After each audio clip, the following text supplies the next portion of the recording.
بسم الله الرحمن الرحیم و به نستعین قدر وړ ځانو سلامونه مو هرکلی کوم الله تعالی دې څو روغ جوړ شي عزیزانو د کرکټ لوبه خو مو وبایلله او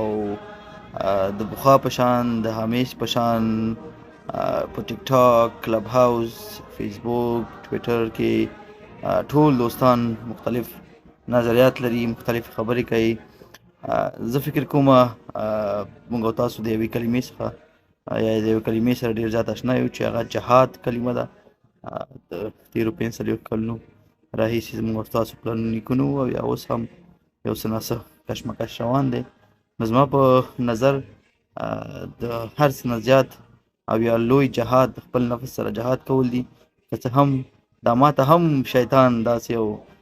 څه امر کاوه چې باید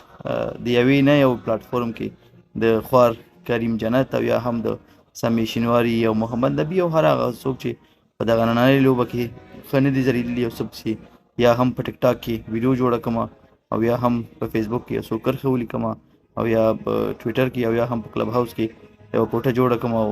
بد رد ورته ویم په فکر کومه د خپل نفس سره باید جهاد وکړو په خپل نفس باید قابو وساتو کرکټ همدې ته وایي لکه زموږ یو پوسټ هم کړی و فیسبوک کې لکه لینک تاسو سره شریک کړم کرکټ همدې ته وایي چې د بیرغ رپېدل د ملي سرود غږېدل د لوبغاړو راتګ د لیدونکو په تلویزیون په کور کې په لیاره په کار کې بې صبرانه انتظار او بیا د لوبې څخه خوند اخیستل څوک به ښه لوبه کوي څوک به یې نه کوي د چا به ورځي د چا به نه کیچ ډراپ کېدل ښه فیلډینګ نه کېدل د ګربز په شان ښه لوبه کول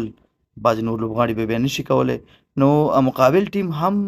د ګټلو لپاره راځي دا نه چې یوازې موږ به همیش ګټو نو هیله او غوښتنه مې همدا ده چې راځئ خپله لوبغاړي او خپله لوبډله تشویق کو وهڅوو هو دا هم کولی شو چې سالم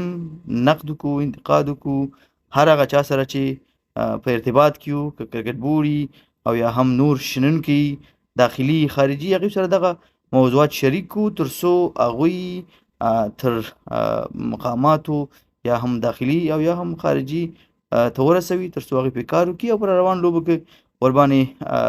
کار وکړي او هغوی ته اوس د لارې حل راوباسي نو عزتمند شئ نور لوبې پاتې دي پاکستان او هندوستان سره لوبې دي خوند به ترې اخلو انتظار به باسو بیا هم ښه وخت مننه صبر او استقامت او تدبر څخه کار اخلئ ژوندي اوسئ